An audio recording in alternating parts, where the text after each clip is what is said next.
Okay, everybody. I know there's still people filtering in and logging on, but I want to keep us on time to maximize everybody's time. And I'm Ashley Bolger. I am the faculty on the AAP Medical Student Education Committee in charge of this series this year. So I'm going to serve as moderator. I suspect many of you have been to one or multiple of these sessions at this point.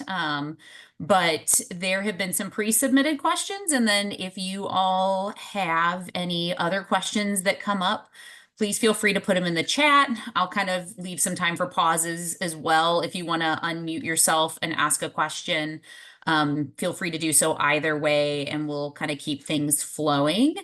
Today we are focusing on sort of that next step after you've drafted your ERAS application. So kind of I'm getting ready to submit, then what happens into interview season. And so that's kind of what we're focused on tonight. And I have some amazing panelists with me as well. So I will do my other one-liner, and then I will just sort of say the next person on my screen, and then you just pass it along to one of the other faculty as you introduce yourselves. So, like I said, I'm Ashley Bolger. I'm from the University of Cincinnati. I'm the Peds Rehab Combined Residency Program Director in Cincinnati. So I'm going to pass it over to Dr. Singh, who is next on my screen. Hi, good evening, everyone.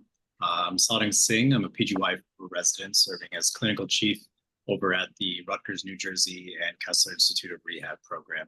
Nice to see everyone tonight. I'll pass it off to Dr. Souffrant. Good evening, everyone. As Dr. Singh mentioned, my name is Dr. Souffrant, Marcel Souffrant. I am Dr. Singh's co-chief over at Rutgers Kessler. I'm the academic chief there. It's a pleasure to be here tonight and looking forward to answering any questions, providing any insights that I can. I believe next on my screen is Dr. Tara Till. Hi, I'm Maya Theratil. I'm an inpatient rehab attending in New Jersey, but I also serve as the pathway director for PM&R at Drexel University School of Medicine. So I advise medical students from there. And the next person is Dr. Jones. Hi, everyone. My name is Eric Jones. I'm a PGY 3 at Mount Sinai in New York, and I'm the AAP Resident Fellow Council Vice Chair this year. And I look forward to speaking with you all tonight. Looks like Dr. Piasecki Masters is next. Hi, everyone. I'm Colette. I am a PGY2 at Harvard Spalding. I'm also on the subcommittee, the AAP Wellness Subcommittee. So that's been a wonderful experience. And I'm really looking forward to tonight and answering any questions I can. Thank you all for being here. Dr. Elwert, did you already introduce yourself? I did not. Hey, good evening, everyone. So my name is Dr. Elward. I go by Dr. Nick because it's just much easier to say. So I am the APD at the University of Kentucky and really looking forward to tonight. Next is Dr. Tonkin. Hey, good evening, everybody. My name is Brian Tonkin. I'm at the University of Minnesota in Minneapolis. I'm heavily involved in residency and medical student goings-on within the PM&R department at our institution. So also happy to be here, and I'll hand off to Dr. Romanowski. Good evening, or whatever time of day it is where you are. I am Dr. Romanowski. I am at Penn State Health in Hershey, Pennsylvania as a program director. And I also serve on the AAP as a representative of this organization to the AAMC and have worked alongside some recruitment strategies over the years. So welcome. Did we get everybody? Good. I think you're good. I was keeping an eye. I think you were the last one of our illustrious panel. So cool. Though, thank you guys so much for being here again. I'll just kind of jump right into things. So we'll kind of start off with more the ERAS related questions that are remaining. So the first question I have for our panelists is, what is the typical timeline for programs reviewing applications and then offering an interview?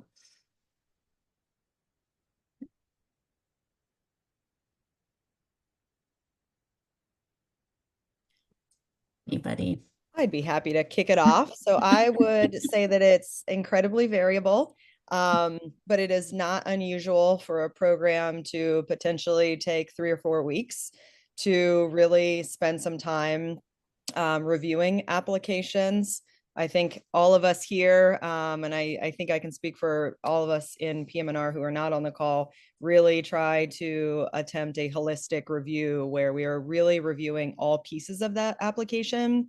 And in order to do so, that takes some concerted time and effort from faculty members. So there's also been a shift in communication, and I would say many programs may even be putting some of this information on social media or other websites regarding the interview invitations and when those may go out.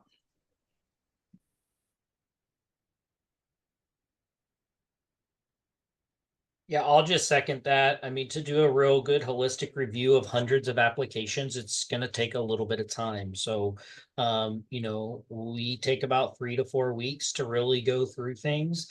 So don't be surprised when it takes a little bit of time as we're really, making sure we're going through and getting to know you on paper. And the only thing I would add is that it can be, because it's variable, like Dr. Romanowski said, you might hear of other people getting interview invitations at different rates. I don't think that's anything that you need to read into or worry about or anything like that. The programs that you want to hear from, you will hear from. And so just making sure that you're giving them the time and trying not to get too concerned about everything else that you hear. And I second Dr. Tonkin on that because having advised students over the years, I hear it all the time about fellow classmates getting invites and they haven't got any yet, especially from the programs that they really want to get invites from. Don't be disappointed. It might be somewhat of a rolling process as well with some of the programs. So they invite sets of people and then move on with that. So don't be surprised if you get invites even quite late into the interview process. Any of our resident panelists want to comment on kind of your experience, if you can remember what it felt like or looked like? Yeah, I can say that I agree with everything that was said. For me personally, it was really variable. For a lot of my colleagues, it was a variable process. Some people got interviews immediately and some people got them like some of the last slots, but that didn't reflect upon where they ultimately ended up. I guess the one thing that I would say is if you have a particular interest in a program and you haven't gotten contact from them and it's like late in the interview season, I might suggest politely reaching out to them and saying, just expressing your interest once again. I found that some people, including me, did have success getting interview invites later on in the game just by making that personal connection and just providing a little bit more detail into your specific interest in a particular program. I think it definitely needs to emphasize what was just said. And I don't think I'm in the minority on this, but talking with a lot of resident leadership and having gone through it not that long ago, it's okay to send a gentle reminder and express your interest in a program. When I was going through it, it was advised like, hey, don't reach out to anyone. They'll reach out to you if you're interested, etc. But again, we just talked about there's a lot of applications to go through. So if you're really interested in a program and you haven't heard anything, now I'm not saying you haven't heard anything in a week, but if it's going in the interview process and you haven't heard anything, a gentle email just expressing your interest, why a particular program, don't wonder in the back of your head, what if? So just send a gentle reminder or an email to say your interest. I think that is very, very appropriate. And that's kind of I guess when I'm advising students throughout this process, that's one of my quote unquote soapboxes is be comfortable with sending that email if you haven't heard anything, that is okay. And I think that brings up a really nice question in the chat that piggybacks off of that is how early is too early to contact a program? Like, for those that are PDs especially, you know, how do you view that? Or do you have like a gut feeling of how early is too early?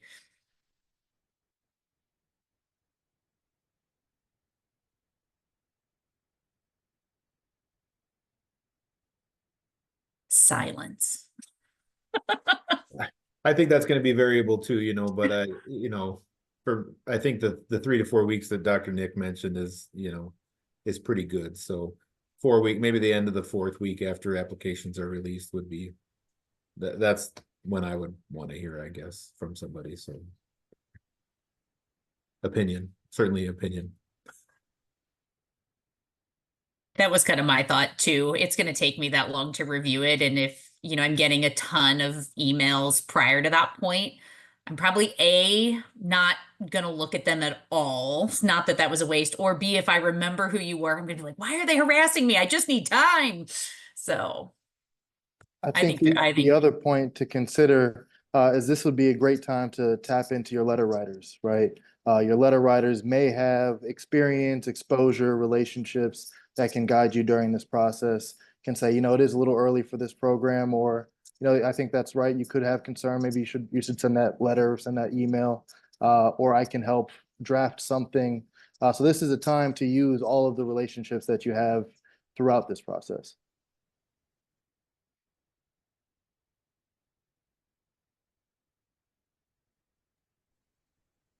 Okay, next question. Is there any advantage to submitting your application on the first day that submissions open?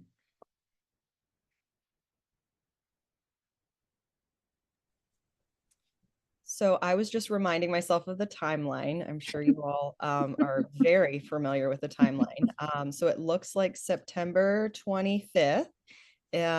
Somebody please correct me if I misstated that. I don't want somebody to have the wrong date, but is the date that ARIS is open for programs to review.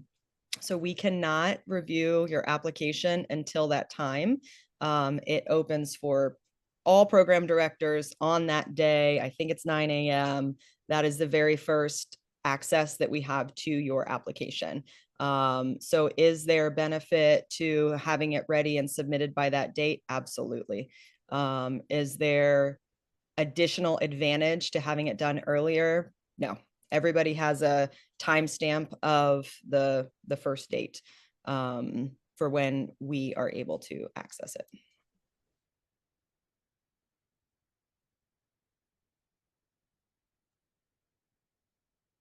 And I think that I don't think there's probably any program out there that doesn't like review applications on a rolling basis. Even if somebody's dedicated that very first day, it opens at 9 a.m. They're like, I'm going to hit it hard all day. They don't just go forward, you know. So I go back and I review the list, make sure I didn't miss anybody. So even though I think most people probably get started on the first day with in some aspect, you don't lose anything. I wouldn't wait like 5 weeks or anything like that, but if you needed a few more days to tidy things up and put it in, you're not going to get missed, in my opinion. Yeah, that was kind of how I felt. Like, I think if you get it in the first week, that was kind of my, like, you know, I'm trying to get a good chunk of it done or at least get a jump start on it. But I think, you know, if you do end up finding a program that you really like and it's, you know, after 2 weeks, I might reach out at some point and say, hey, I put in this application because you know, I just don't know what everybody does, but there's a chance that you might be missed. I don't know. Because I think everybody has a different process for who's reviewing applications, how they're reviewing it, the timeline. You know, I think there's just so much variability amongst programs.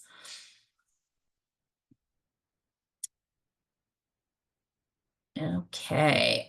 Question in the chat. Thank you, Dr. Romanowski. You already answered it at least a little bit, but I'll ask it already. So, regarding letters of recommendation, do programs generally wait till all appropriate letters are in, i.e., will it hurt if I submit my application on the 25th, but a letter writer submits later?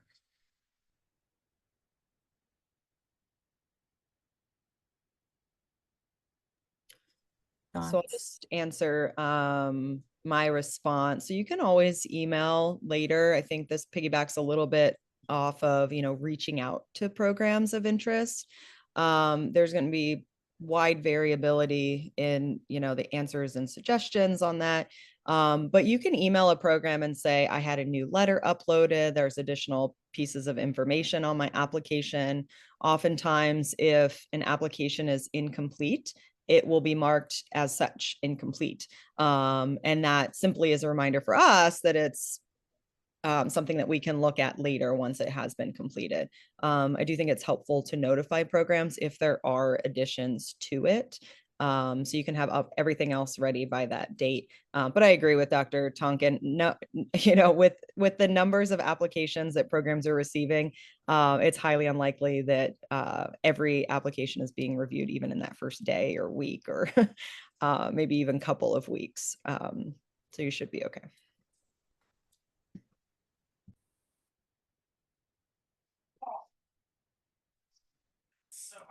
Yeah, I wouldn't necessarily, I kind of what I get the gist of this question is should you delay your application waiting on a single letter?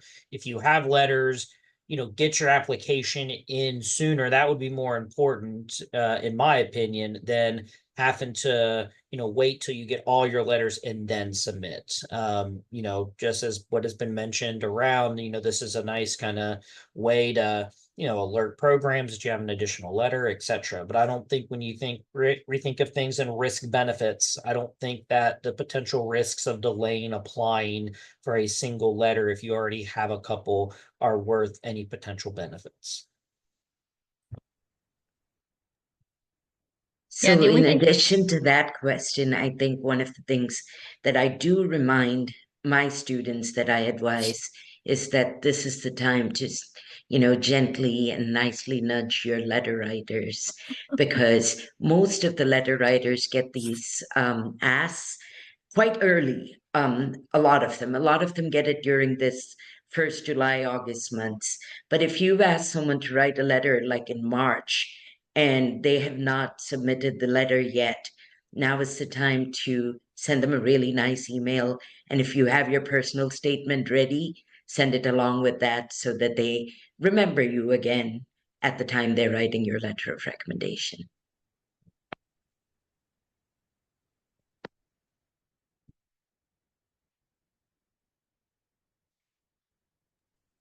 fantastic. Suggestion, and you could even nudge your letter writers on a due date prior to September 25th, just in case they're a little bit late. I think the other thing I have heard, and I don't know if anybody else has heard this, but I have heard from some folks that I've written fellowship letters for that it's not immediate that it shows up. Like once I upload, it doesn't immediately push to your account. One of my folks told me that they were hearing like 48 hours. So just so you're aware of that, I think even giving them a couple days before is not the worst thing in the world. I think, I'm speaking for myself, but I think I never am opposed to reminders. It's probably somewhere on my to-do list, but I've forgotten how close it's coming up. And so like, a reminder or two, if I told you I'd write a letter, I'm never going to be mad about getting a reminder.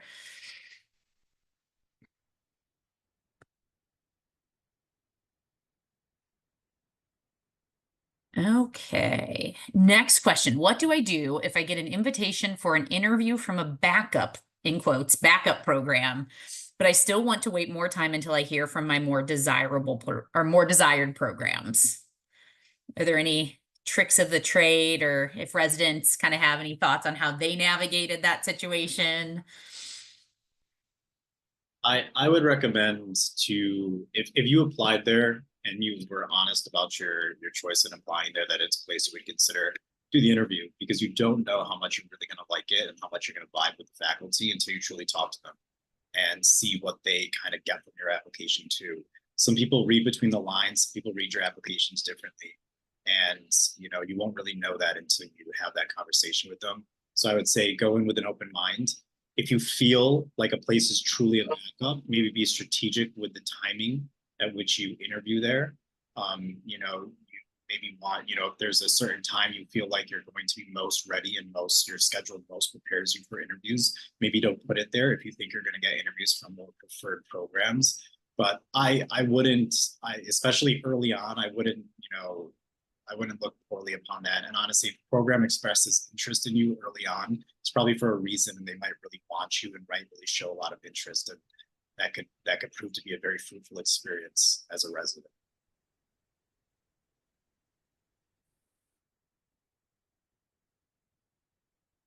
And I think if I remember correctly too, like a lot of programs have, a good amount of dates that you can choose from. And so I wouldn't say necessarily going to be limited to like, you have to do this interview on this day or not.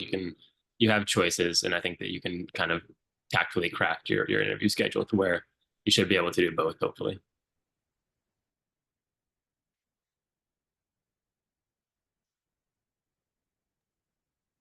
And if it does for some reason not work out that you can't do them both, I think an important consideration to remember, is just giving the program that you're going to end up declining the interview from, give them as much time as possible, and so if you fill up quickly and then which ones you would prefer, that's fine. We understand that. We've all seen the numbers as to how many applications you're all throwing out these days, and that's so we understand that, but know too that we have a finite number of interview slots, and a short notice cancellation really leaves us in a lurch. Occasionally we can fill it, but sometimes we can't. And so giving us a heads up on the program side as soon as is really, really helpful and considerate.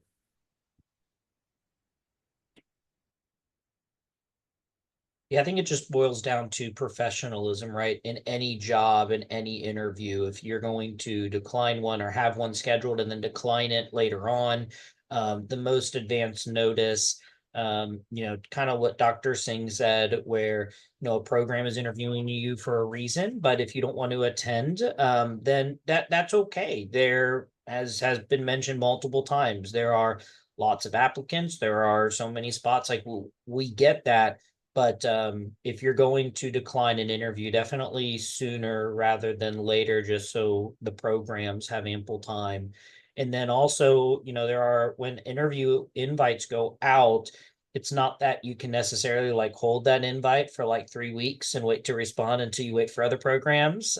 Just because, right, programs need to figure out, what it's going to look like, spots filled, etc. And so typically you have some time frame, and every program's a little different as to when you need to respond. So because you get an interview invite, being professional, being prompt, but you can't like hold that interview for a couple of weeks and just wait and see. Just a couple on what Dr. Nick said, and also to answer this new question in the chat. Professionalism and transparency, I think, are two of the biggest things that you can try to embody during this process. Being transparent to yourself, about your own interests, your own goals, what you're trying to get out of the process in the program, but also to those who you interview with and receive interviews from. So you may respond to an email in the timely manner, and there still might not be spots available to you. And I think at that time, again, you express your interest, say, this is a program that I am interested in. This is why. I would love an opportunity to get to know your faculty, residents, et cetera. And if someone is sick, like Dr. Jones just answered very clearly, hopefully they can be accommodating, right? And hopefully if you are honest, open, transparent, and engaged, they will respond adequately to that. I think that was very well stated from Dr. Sifrant. This is a very scary and nerve-wracking time for many or all of you. And we understand and respect that. But it's also the beginning of your professional career as a physiatrist. And although we are a growing community, we are still small. And it is not unusual for me to have a fellowship applicant who did not do residency with us, but man, I remember interviewing them for residency. We even have a faculty member who's been with us for a couple of years now, who I remember interviewing, 6-7 years ago for residency. So we're a community, and you may be remembered. even if you did not end up matching at that program. And so, be your authentic, professional, true self. Programs are typically able to accommodate, if you can just communicate as early as possible.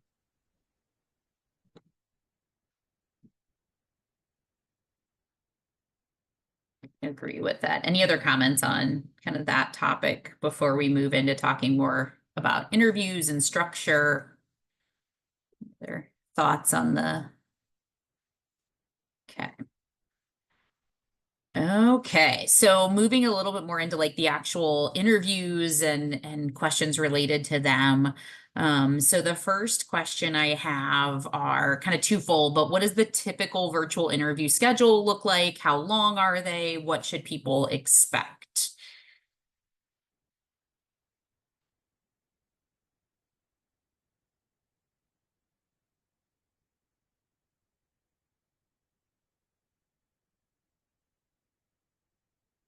So I guess I'll start just from the University of Kentucky side.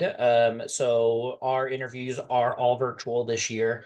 So our day will start in the morning. We certainly take into account that people can be calling in from all time zones on Zoom. And so we typically start around 8:30, 9 o'clock. We're pretty much 9 o'clock. And then we'll have a presentation by Dr. Key, our program director, and Leslie, our program coordinator, and myself were in there at the beginning. And then in regards to the interviews itself, they start at 12:30. We do 20-minute interviews, and we have a total of 4 interviews per applicant. That was at least our structure last year, with a couple of breaks in between where you are free to log off and use the restroom and get something to eat real quick if you need it, or stretch, or you can talk to some of the residents that are in our breakout room.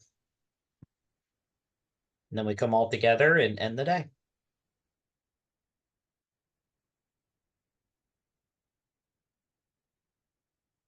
I was going to say ours are pretty similar. They're about a half day. So give or take, we're in an Eastern time zone. So we also take into account that, we're not going to start things at 7 a.m. for people that are on the West Coast. So we start around 9 and 12:30-ish, maybe a little bit later than that, but very similar, introduction to the program session followed by approximately 4 interviews. I can't remember how long we've played around with different time lengths, but somewhere in the 20-minute range, I think is usually what we typically do. So, but definitely some downtime in between as we kind of rotate through faculty and applicants. So. Yeah, for the University of Minnesota, we have a very similar structure, welcome, introduction, nuts and bolts of the program and our sites and stuff like that. And then we move right into interviews. We have 6 20-minute interviews, but we build in a couple of down station or break stations, I guess. One where you have the option, to take care of anything that you need to, or connect with the residents. And then we're pretty much wrapped up by 12:30. This is all Central Time, and then that's it. And we'll be fully virtual this year as well. And I should also mention at the end, I'm gonna pull up the RFPD and kind of a working group, a sub-council of that has released and updated our recommendations for interviews for the 24-25 season. So I'm going to pull up that kind of slide at the very end, but some of these things will also be reiterated in that as well, as terms of like, as a group, what are we recommending? Programs certainly can deviate from that as they see fit, but kind of what are our thoughts as a field. So.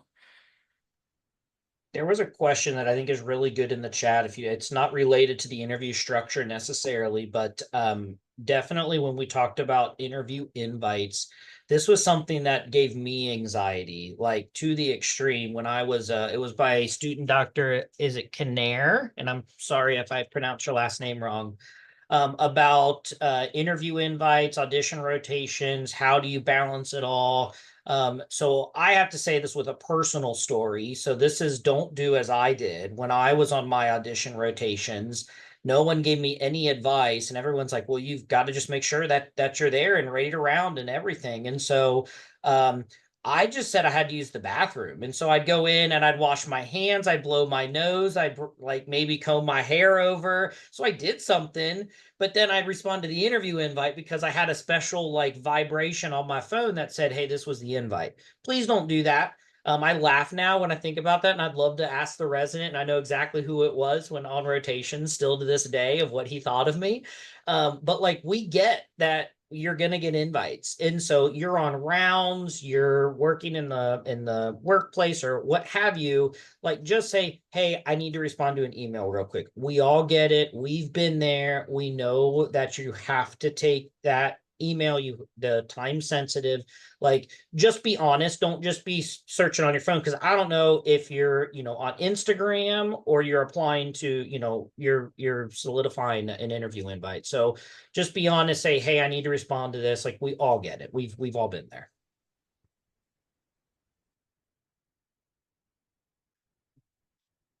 And I'll also like, oh, I was gonna say, go ahead. I just wanted to kind of mention one other part of the interview experience, the pre-interview social. I know that sometimes they have those, the night before, or they have little kind of social breaks in between the interviews, like Dr. Tonkin was saying.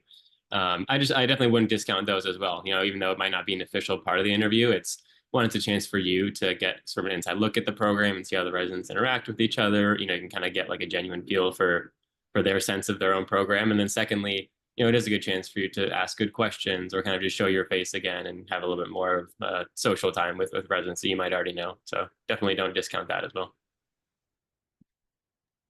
And to both the point of Dr. Nick and Dr. Jones, the team that you're on should be excited that you got an interview, right? I think that is one of the things that you would want to see as you're on an audition rotation and working with new people, right? That you can be excited for each other, that your success doesn't have to mean somebody else's lack thereof, right? So I hope that I know that is an anxious time period, but hopefully you can find comfort and support and confidence within the teams that you're working on.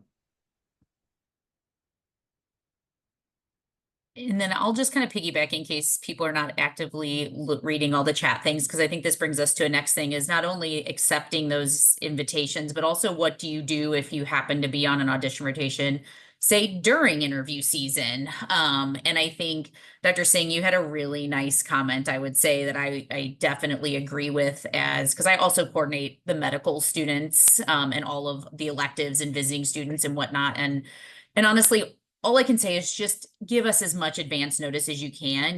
We have to abide by rules, so I can't let you be off for half of your 4-week block. I can probably work around about a week of things and piecemeal things together but like the more advance notice I get, the easier that is.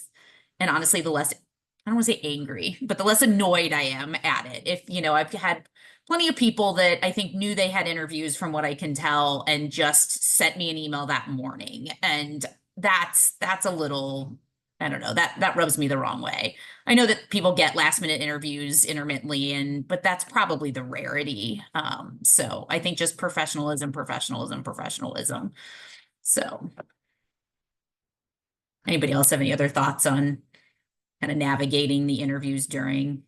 To Dr. Bolger's point, you also have to be cognizant of the, if you are asking for time off every other day on an audition rotation, well, then in my mind, I might question, well, you're here on an audition. What do you think about our program now? And so you don't want to, you're on an audition rotation for a reason. So you have to balance those responsibilities, certainly of the interviews, but then also what are you presenting to the program that you are at? Again, we get it, but if you're asking for time off every single day, one is a lot of programs have certain policies, but then what is that expressing your interest to the program or potentially lack thereof?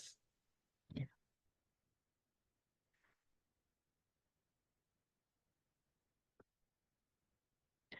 Okay. Sorry, I'm scrolling back through chats. Okay, particularly for virtual interviews and programs you haven't rotated at, what advice would you give your past selves for selecting a program with the best mutual fit? I think that's a great question. So I was just starting to respond to that one. So I'll answer. I think there's probably a lot of different answers we all may provide. And, I think fit is complex. I think in some ways it's great to consider programs that may feel like a good fit. And that for you, maybe location, maybe size of program, maybe mentorship, maybe the patient populations that are served. But I also encourage you, if you're willing and ready to maybe kind of think outside the box and move beyond your comfort zone, if there's opportunity for growth. So an example is maybe research is something that you have no experience with, but maybe you're open to it, or maybe a certain practice setting you don't have experience with, but you're open to it. And so think about what sort of value added you might be able to experience at a program that maybe is a little bit different than maybe the type of setting you went to medical school in, or other types of jobs or experiences that you've had. And so I think that takes a lot of introspection and really trying to discover what you want out of residency. But I encourage you to look at both ends of the spectrum when considering what's a good fit.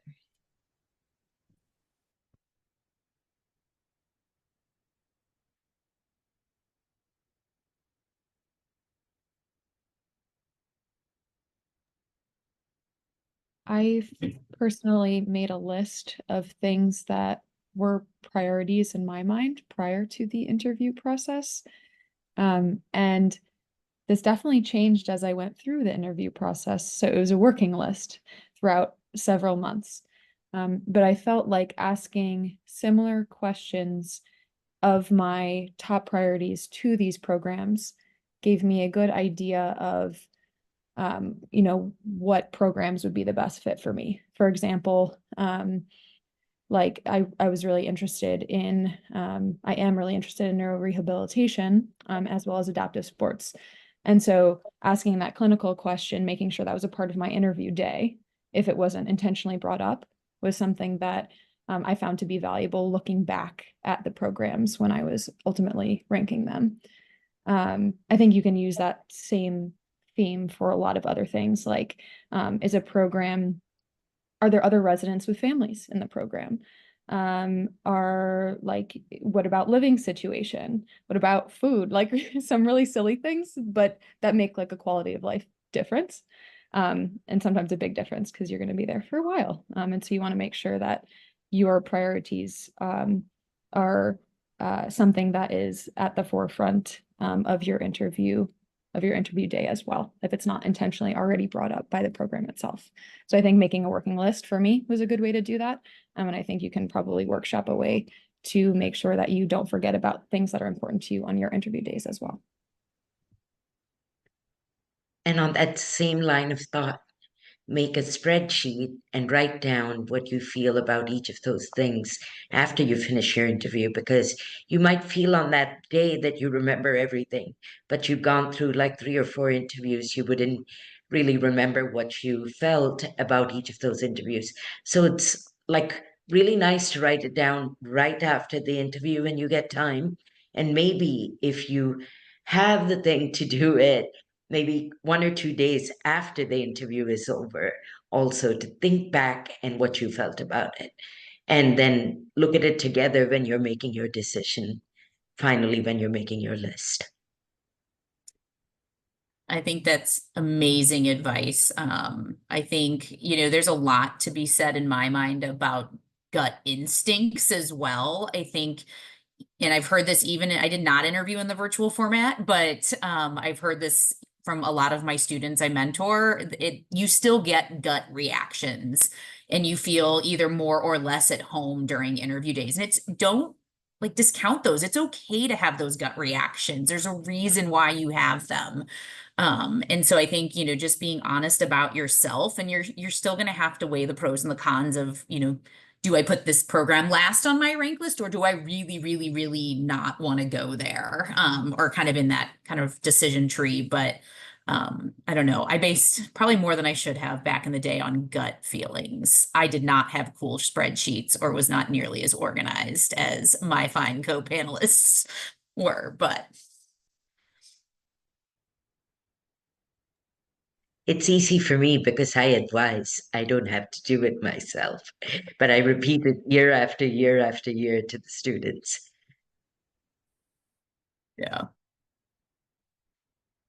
Awesome. Okay. So is there a centralized place to find out which programs are interviewing in person and which are virtual? Dr. Singh has some thoughts. There are definitely lots of Google Sheets that float around out there, not only for in-person versus virtual, but lots of other topics.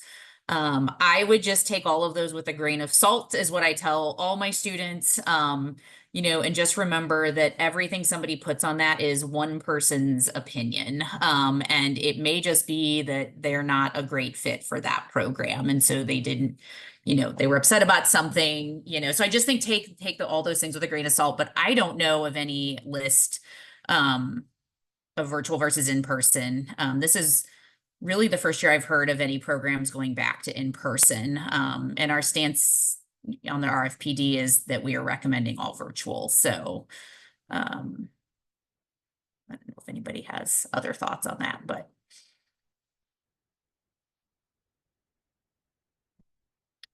Okay, any tips for those that are couples matching? So how to navigate like the interviews, the applications, how anybody go through that process by chance? I don't know. Please make sure your identifier couples matching.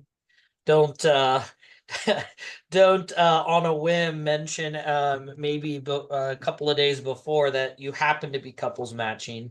So that honestly, believe it or not, that is one of my biggest pieces of advice is make sure that you outline it, and then that way, right, because programs are going to talk to each other if they see that someone is couples matching. So making sure that you clearly identify that. I know I've heard of some people like trying to like play the game of not couples matching, but then indirectly trying to couples match by doing it. It gets so confusing because, like I said, programs talk to each other and such. So just going back to being professional and being honest and open and transparent, if that's what you're doing.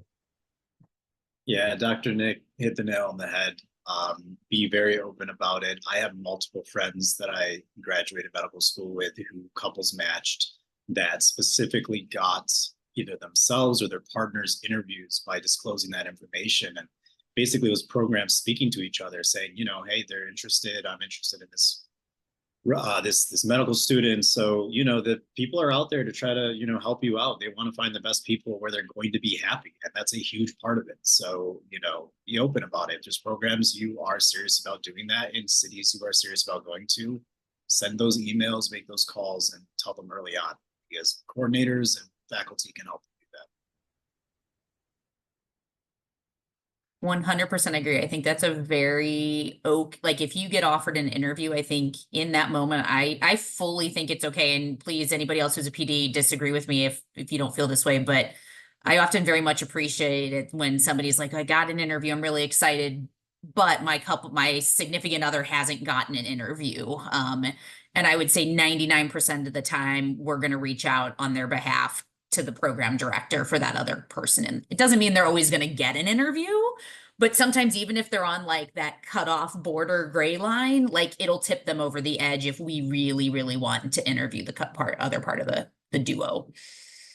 So. Yeah, and to extend on that, like if we reach out on behalf, and the other program is kind of like, no, we filled our quota and we got the people that we want in interviews and stuff like that.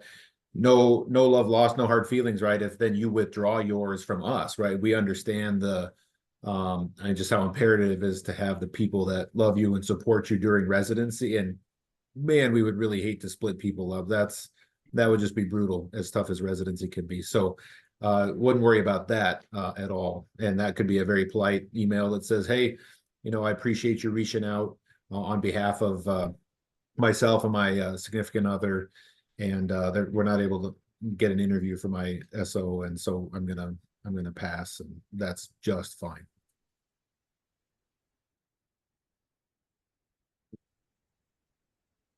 And just to repeat something that Dr. Romanowski said earlier, and Dr. Tonkin mentioned, this doesn't have to be the last interaction you have with these people, right? This is, at the end of the day, a small community.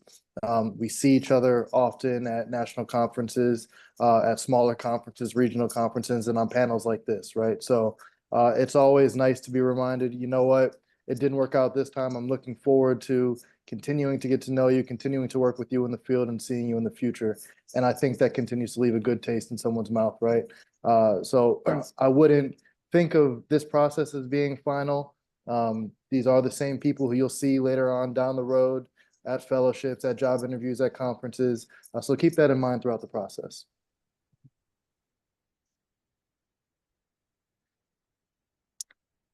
So taking a little different direction, I had some questions about just sort of interview questions. So anybody want to comment on the question of what are some typical or common questions that every med student should have an answer to?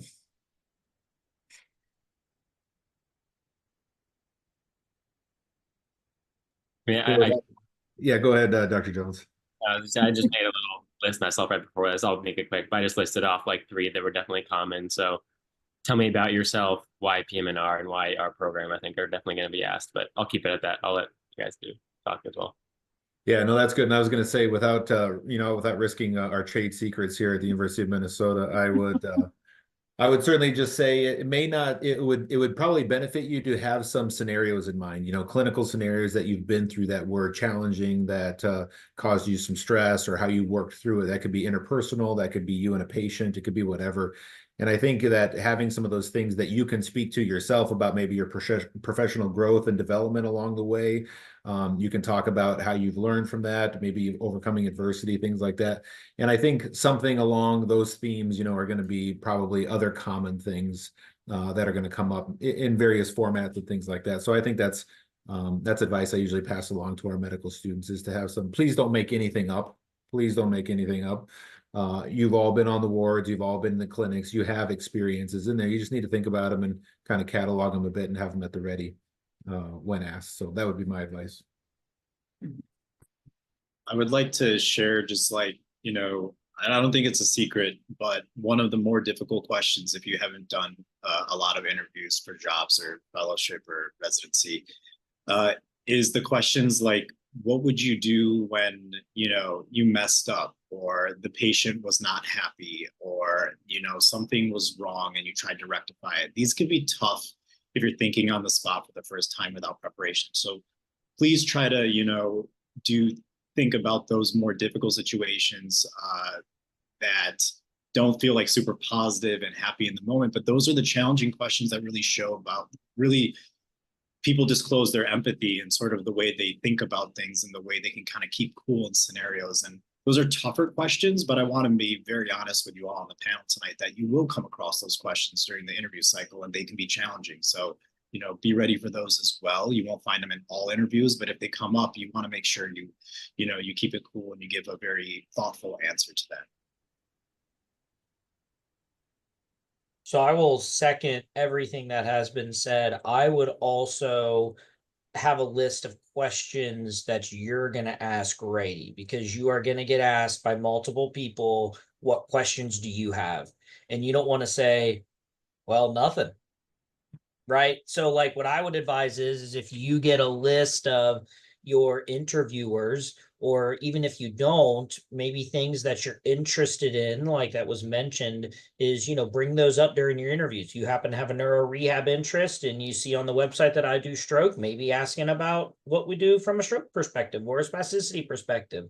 To me, that shows me that you did your research on not only the program, but what we do, if that information is available. Right. And so, a question that is just general of, how many residents do you accept? That doesn't really showcase that you are maybe as interested in the program as maybe you are, but a real well searched out question.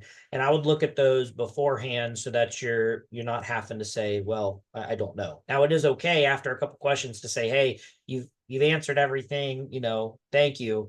But make sure you have a couple of questions ready for programs. Just to piggyback off of that, I think asking genuine questions, not questions to ask questions. I feel like, we've probably all had that experience where we feel like as, faculty we're being interviewed. And that can sometimes rub people the wrong way. So, I think be genuine with your questions and, I'm peds rehab. So if you really don't love peds rehab, it's okay to say that. I'm not going to knock you down. Like a lot of people don't like kids. It's okay. But like trying to, ask me all sorts of stuff when I can tell it's just like sort of awkward and like forced is a little bit weird. So I also want to quickly share that don't over prepare, because I've had some really weird interview questions come up before. And if I over prepare, then that's gonna, really catch me off guard. I've been asked what fruit I would be.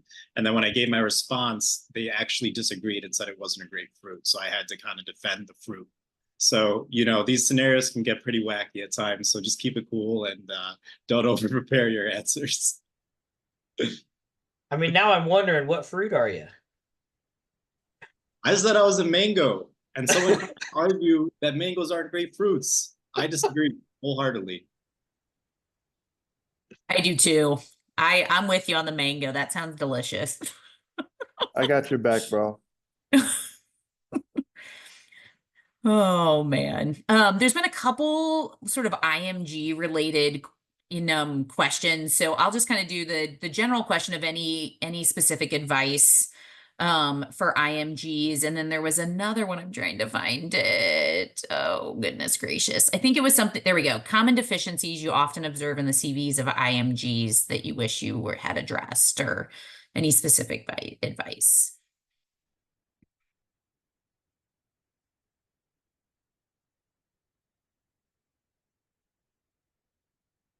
So I'll take a crack at that. I'm an IMG myself.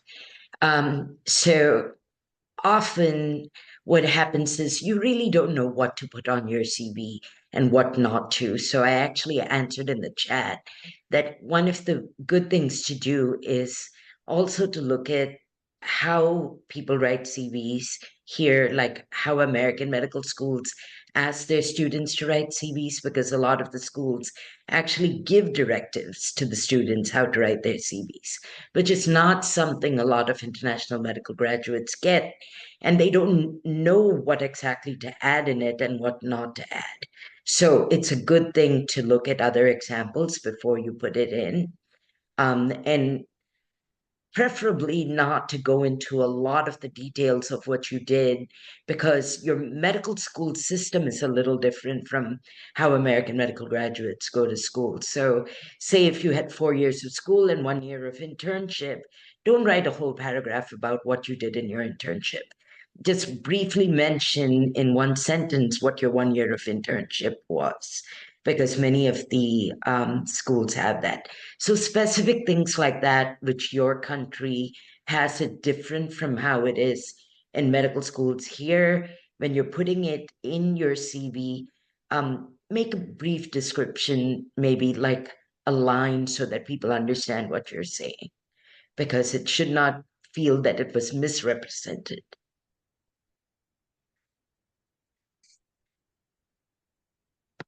Okay, couple quick questions that were submitted. Is it recommended to have a normal background, blurry background, or a fake background? I thought this would be a fun one.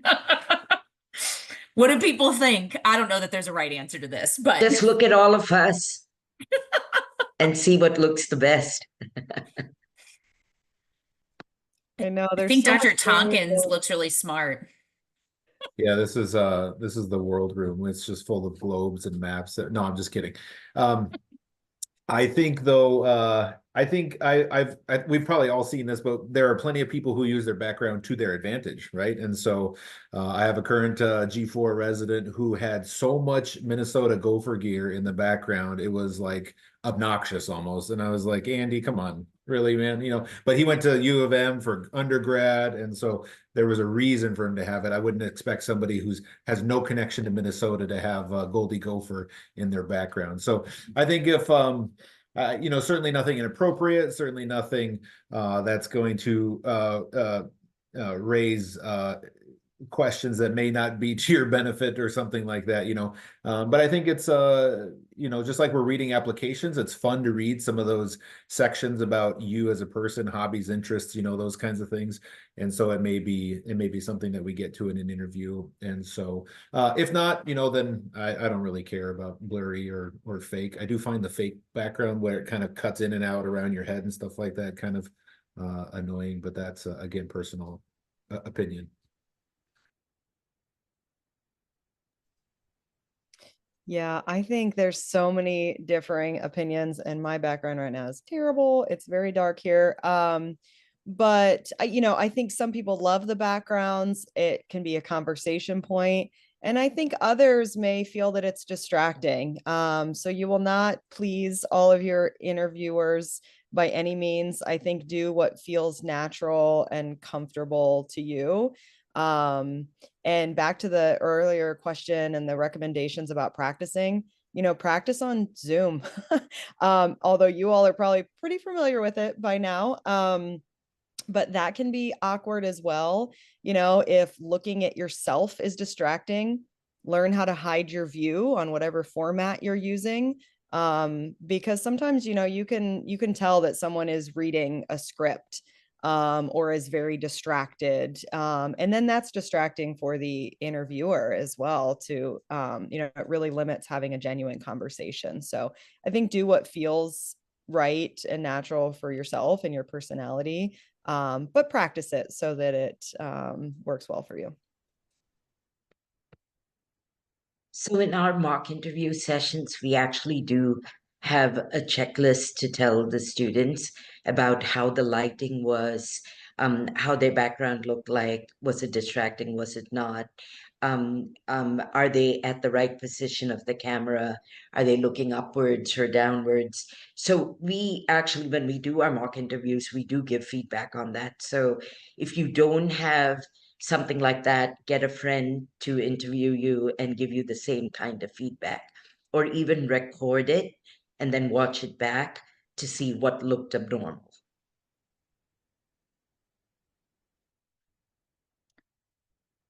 Awesome. So we have, it looks like about 3 minutes or so left. I am going to, for the last 3 minutes, pull up on one sec. Share. Can everybody see that? I know I know it's very little on the screen. But as part of the sub-council that a few of the members on this call either are or have been part of over the last several years, we've tried to do a lot to increase transparency with this entire process. I think that's what we've been learning is really just critical and maybe wasn't in existence 5 years ago. So we again updated and re-released our best practices. That we are essentially telling programs that we would encourage. Sorry, I'm going in and out and I don't know what's going on. Okay, let's hope that this just lasts for another 2 minutes. You can find these on the AAP website. They are posted under, I believe, news. There's like a news button and it'll drop down and it'll say recruitment best practices.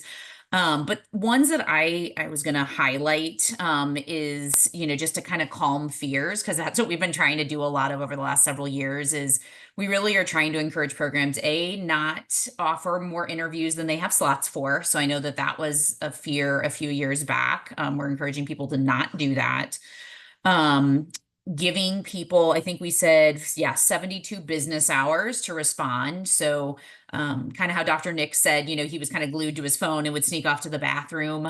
Programs should really be giving you 72 hours to respond before they move on to say their next applicant. Now, with that being said, if you don't respond in 72 hours, that is grounds that they could pass off your interview spot to somebody else. So do respond in a timely manner, but it doesn't have to be immediate. I know years ago, especially in some of the more competitive subspecialties, they would offer way more interview slots or way more interview offers than slots, and then they would all be gone in 5 minutes. That is not what we're trying to do in PM&R. And then we're trying to encourage programs just in general to be open and honest about their timelines, about, what they can expect from individual programs. I think as we've tried to review today, I think there's wide variability in what each program does and kind of the steps they take. But I think one of the most important parts is that each program is transparent. I know a lot of us have started, when you submit your application, you might get back like a stock email that says like, here's our tentative timeline. We're not going to release interview offers until X date, or, these are our interview dates, or to plan around. There's lots of variation in that, but I think we're all trying to be better about that. It's not perfect, but and then there's a few other things on here about how to use program signaling and communications and whatnot. But if you haven't taken a look at this, and I think it helps, hopefully it helps calm fears, but it is out there and on the AAP website. So I will stop sharing with that. It is 9:01. I went a minute over, sorry. I'm gonna end things here, and thank all of our panelists once again for giving an hour of their evening, to talk to everybody. I know that the students really, really appreciate this. I constantly get emails after these sessions, thanking us. So thank you, thank you, thank you. I can't say that enough. But with that, and thanks to Amy, I have not thanked you yet today, Amy. Amy is the guru that puts all of this on and makes sure it actually happens. So thank you, Amy, for all of your help every session. So with that, thank you guys so much. Have a wonderful rest of your night and good luck in the application season.